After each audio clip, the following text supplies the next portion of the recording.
walang lusot ang may atraso. Ang pansit, classic at all-time favorite sa mga handaan, simple at madaling lutuin. Pero, paano kung ang pinanggagalingan pala ng noodles na nilalasap natin? Galangaw, kinakamay, at nanggigitata sa dumi. Nako, mga ate at kuya, imbes na ho, ho, ho, kahit si Santa, mapapa, yan. Ngayong Kapaskuhan para Merry, huwag magpabudol sa mga manloloko. Tulad na lang ng naranasan ng isang ginang na nakipagtransaksyon sa nagpakilalang empleyado raw ng gobyerno. Pero bigla na lang nalibas ang mahigit 200,000 pesos sa bank account. What happened? Yeah, at iba pang mga modus na nauuso ngayong Disyembre. Alamin sa Resibo! Ano man reklamo, bibigyan tugon. Bawat hiling at problema, hahanapan ng solusyon. Ito ang bago ninyo sandigan, hindi palalampasin ang mga tiwali at maling gawin. Dito, walang ligtas sa kabusado at lalong walang gusot at may atraso. Dahil ang lahat, hahanapan natin ang Resibo! Magandang hapon, ako po si Emil Sumangit. Papa birthday, binyag o Pasko, hindi kumpleto ang handaang Pinoy kung walang bilao o bandihado ng pansit. Simbolo raw kasi ito ng long life. Pero paano naman hahaba ang inyong buhay kung nagmula ang noodles nito sa isang pagawaan na marumi, nanlilimangin at kadiri? Long life pa nga ba ang dulot nito o long list ng violations? Dahil hindi na raw masikmura ang maruming pagawaan sa kanilang lugar, lumapit na sa Resibo si Ariel, hindi niya tunay na pangalan. Yung sabay pagawaan po ng miswa at kanto, pag umuulan po, grabe po ang sahig. May mga uod, ganun po, tapos malapit po sa kanal. Yun po yung nag-udyok din po sa akin para po may ayos yung pabrikan. Idinetalyo ni Ariel ang kalagayan ng pabrika ng noodles ng Kanton at Miswa sa Bustos, Bulacan. Hindi raw uso nito pagsusot ng gloves, face mask at hairnet habang inihahanda ang mga Kanton at Miswa. Hindi rin uso ang mesa dahil ang sahig lang sapat na. Mano-manong minamasa ng tao, walang proper tools ang manggagawa. Nakahubad, tinatapakan. Tapos, bago po siya ilabas, yung lupa po na pinaglalabasan nila, sumasahid po ang pansit. Tapos pag niluto po siya, ganun din po, marami pa rin po. Pagtapos iluto, yung babagsakan po. Semento lang po, wala po siyang kalinisan. Sa halagang 86 pesos, mukhang patok at swak sa bulsa. Itong Unicorn Special Canton sa ilang palengke sa bayan po ng Bustos dyan sa Bulacan. Dito pa lamang sa packaging, mukhang legit naman. Narito ang brand, address, pero sa likod nito, walang mababasa ang mga mamimili ng iba pang detalye tungkol sa produkto tulad ng ingredients, nutrition facts at iba pa. Pero sa amin ding pagbabanban sa pagawaan nito, mukhang mabilis na mapapalitan ng kadiri ang oh so yummy na pagkakakilala sa Canton Noodles na ito. Sa mga surveillance video na natanggap ng Resibo, mano-manong minamasa, hinihila, sinasampay, at nire-repack ng mga empleyado ang noodles ng Canton at Miswa. Lahat sila kapansin-pansing walang suot na kahit anong guantes o anumang personal protective equipment. Sa pansit canton po, sobrang init, wala po siyang exhaust fan, tapos walang proper tools yung mga namimerito, mga nakadamit lang po. Kung ano yung damit nila nung pagising nila, yun na po ang damit nila pagpasok sa trabaho. Wala pong bota, basa po lagi ang paa ng mga namimerito ng pansit canton. Dagdag pa ni Ariel, tila pang forever na raw ang mantikang ginagamit dito. Sana oil. Merong paulit-ulit, merong sinasamahan ng bago po. Hinahalo po yung luma sa bago. Pero yung pinaglalagaan po, hindi po pinapalitan yun. Hanggang matapos po yun, kung ano po yung tubig na nakalagay, yun at yun lang po ang tubig nun. Ang paggawaan ng pansit, aba, ano animal friendly rin daw but not in a good way. Makikita ka mga hayop na pag-alagala, tulad ng mga pusa, manok, minsan po nadudumihan na po yung mismo ng dumi ng manok. Para daw sa kaligtasan ng mga tumatangkilik sa mga produktong ito, panawagan ni Ariel. Yun nga po, maipaayos yung pabrika, bigyan ng malinis na lugar para sa finished product. Siguraduhin po natin na nasa maayos at kalidad po yung paggawa ng mga kakainin natin at ipakakain sa ating mga anak. Kaya ako lang din po sinasabi para aware din po kayo. Ang aming pagsasaliksik sa online portal ng Food and Drug Administration ng FDA, natuklasan ng resibo na may nauna na palang advice tungkol sa Unicorn Special Canton at Unicorn Special Miswa. Ayon sa FDA, wala itong mga Certification of Product Registration o CPR at hindi raw dumaan sa evaluation process ang mga produkto. Dahil dito, nag-issue ang FDA ng paalala na huwag tangkilikin ang mga pasaway na produktong ito. Ayon na rin sa FDA, walang hawak na anumang lisensya o registration ng Shunfa Food Products na siyang gumagawa ng Special Canton at Miswa. Upon verification po, wala silang license to operate. And in fact, meron po tayong advisory, it was dated last 2019, kung saan po pinagko-comply po natin ang Shunfa Food Products para po magkaroon sila ng license to operate. Ganon din po ang kanilang mga food products para magkaroon ng Certificate of Product Registration or CPR. Pero sa pag-iikot ng resibo sa isa sa mga palengke na nasa parehong bayan ng Bustos, Bulacan, makikitang nakasabit na ang Christmas decor. Ang mga pansit!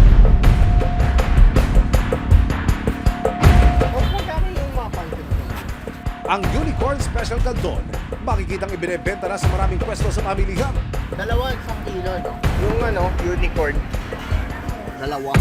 Malaki po ang risk kapag po walang license to operate. Kasi po, hindi po siya dumaan sa quality safety evaluation ng Food and Drug Administration, kung saan po hindi po namin po pwedeng sabihin sa publiko na naaayon ang kanilang manufacturing sa good manufacturing practices po.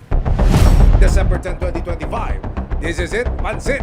Nakipag-ugnayan na ang resibo kasamang FDA sa lokal na pamahalaan ng Bustos, Bulacan para tugunan ng nakababakalang reklamo tungkol sa pagawaan. May hinihin ka ba, sumbong o reklamo? Inaapi o inaagrabyado? Ikinasalang business permit sa licensing office, sanitation division, ang surprise inspection sa factory ng pansitang mismo. May solusyon! Pero habang nasa biyahe, may nakuha ang impormasyon ng resibo.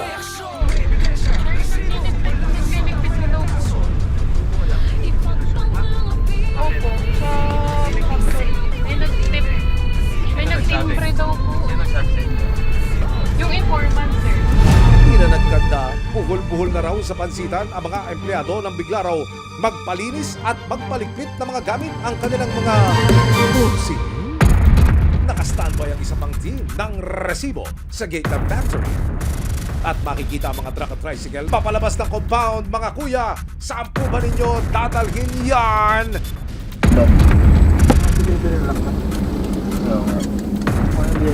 Ayan ba isa?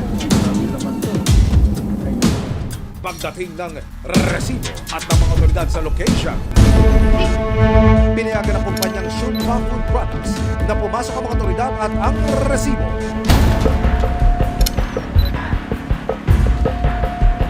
Pero hindi raw welcome ang aming grupo sa loob ng pagawaan. Ang may authority po talaga na pumasok ay by the virtue of the sanitary.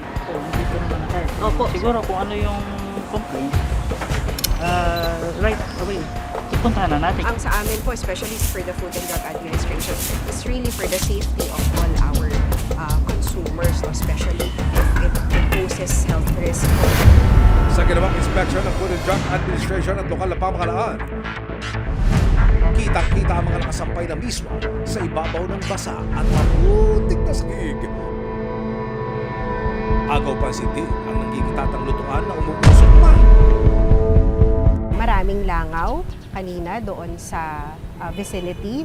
Tapos nakakita rin po tayo na nasa floor lamang yung kanilang mga products, no? So ibig sabihin, yung dapat po kasi at least elevated, nakalagay man lamang sa paleta para hindi pumapasok yung mga contaminants. Kanina nakakita po tayo ng mga mantika, no? Na mukha naman na maiitim na. So mukhang ito ay paulit-ulit na ginagamit. Ito ay prone sa contaminant and nagpo-pose ng health risk po sa atin. Meaning, hindi po ito sumusunod sa good manufacturing practices po.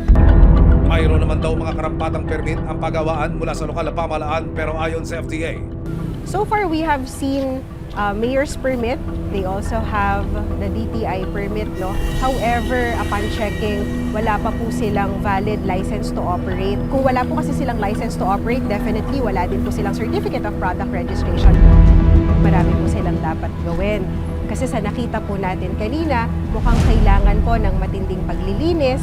Ganon din po, kailangan i-secure po nila na ang kanilang mga planta ay hindi napapasok ng langaw, hindi napapasok ng mikrobyo, nakakontaminate. At the same time po, kailangan malinis talaga yung vicinity ng area nila.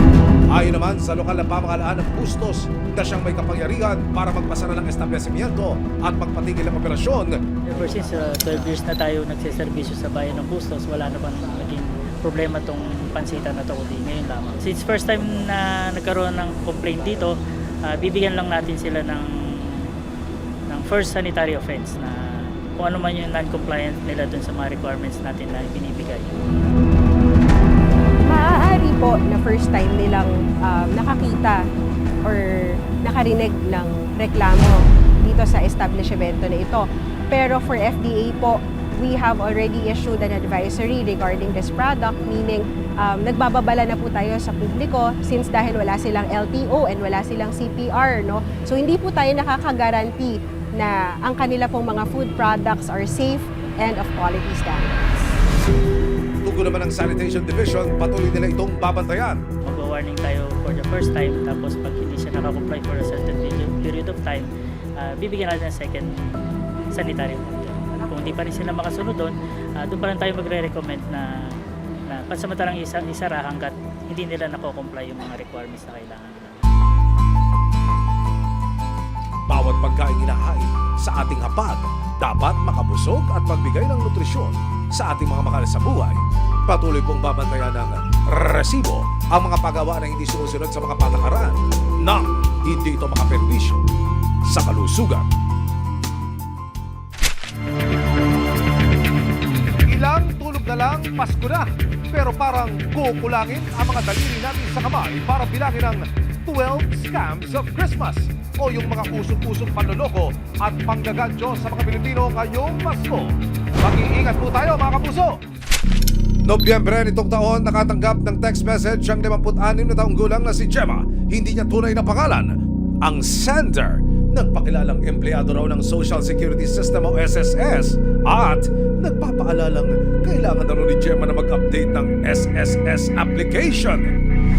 Ngayon, sabi niya, kaso kailangan ko po kayong i-assist, sabi niya ganyan, para ma-activate natin. Maya-maya pa, tumawag na ang lalaki at may inuutos daw kay Gemma. Ngayon, sabi niya sa akin, tinanong niya, meron po ba kayong Android? Sabi niya ganyan. Sabi ko, meron. Sabi ko ganyan. Pwede po bang doon niyo ako hanapin, doon sa Messenger and FB, doon kayo mag-open ng Messenger. Kasi doon na lang po tayo magtatawagan, sabi niya ganyan. Pero ang mga sumunod na pinagawa kay Gemma, paraan na pala ng caller para malimas ang laman ng kanyang bank account at e-wallet. Hanggang sa sabi niya, oh ma'am, may isi-send po ako sa inyong link. Sabi niya ganyan, sa Messenger. So, sinend niya. Pagka-send, na-clinic ko yon. Ipakiklik na lang po, clinic ko yon. Pag-click ko, may nagda-download, SSS. Sunod daw sinabihan ng caller si Gemma na mag-screen share. Dito na raw nakuha ang kanyang one-time password o OTP para tuluyang mapasok ang kanyang mga bank account. Nakita ko may mga confirmation. Yung first 50K, transfer sa isang account, and then yung second 50K, third 50K. Ngayon, ko na may laman na 53,650. Nakuha din niya. Ang hindi alam ni Gemma na biktima na pala siya ng isang scammer. Ang kabuang halaga na nasimot sa kanyang account mahigit 200,000 pesos. Para kay Gemma, hindi lang basta pera ang ninakaw sa kanya. Sa akin, mahirap. Kasi yung pera na yun, sa totoo lang, galing yan dun sa anak ko nga na panganay na hindi pa ako nakaka-move on dun sa pagkawala ng anak ko na yon. 1 taon pa lang siya ngayon na namamatay. Tapos eto, may nangyari sa akin na ganyan. Yung pera na yon na hindi ko ginagalaw, nilalaan ko yon doon sa bunso kong anak na nag-aaral. Dahil sa nangyari, tila pinagsakloban na raw ng langit at lupa si Gemma. Pero hindi raw siya titigil hanggat hindi napapanagot ang salarin. Sa akin lang, gusto ko talaga silang makulong, managot.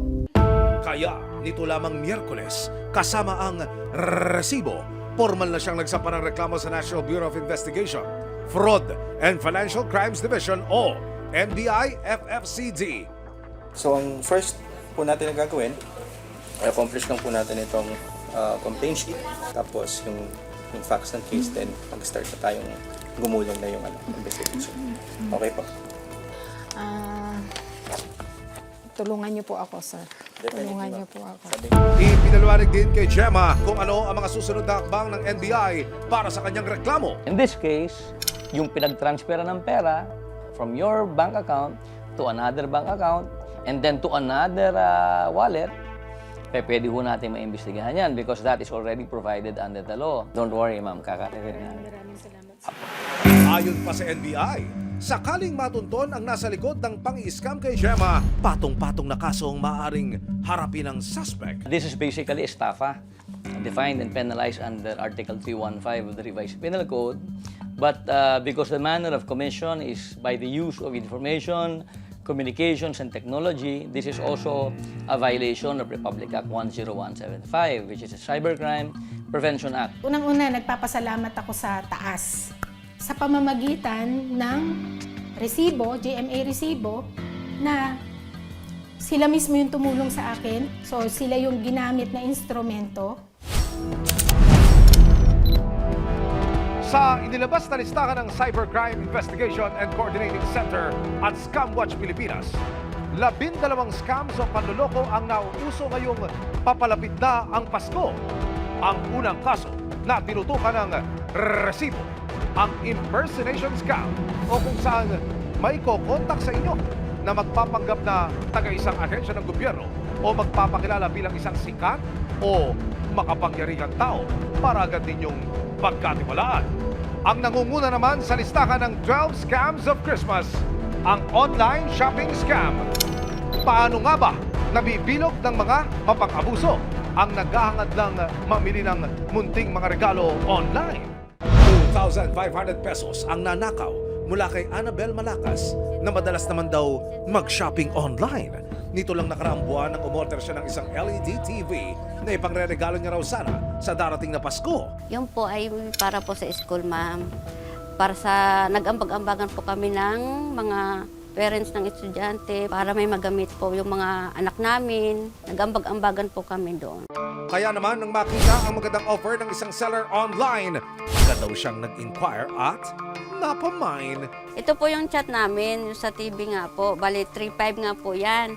Ngayon, tumawad po ako. Sabi ko, how much po yung pinaka-low price niya? Sabi niya nga po, tricky eh. Kaya sabi ko, ay, 2.5 lang po ang budget ko. Pumayag naman po siya. At nang magkasundo na sa presyo, si seller nag-offer na siya na lang ang magbubook ng rider para mabilis na ma-deliver ang order ni Annabel.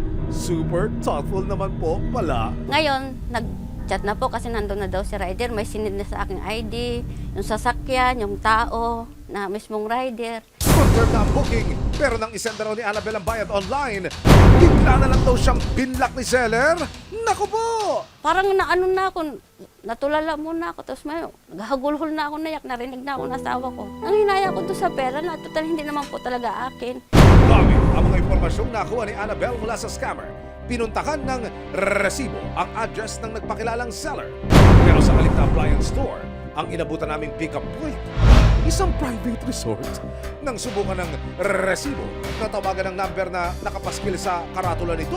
Sumagot ang nagpakilalang owner ng resort at paliwanag niya. Ayun nga ma'am, kasi ngayon lang po kami actually nakaganyan ng issue. Kasi wala naman po. Pero wala naman kaming transaction na ganyan kasi resort po kami, private resort po.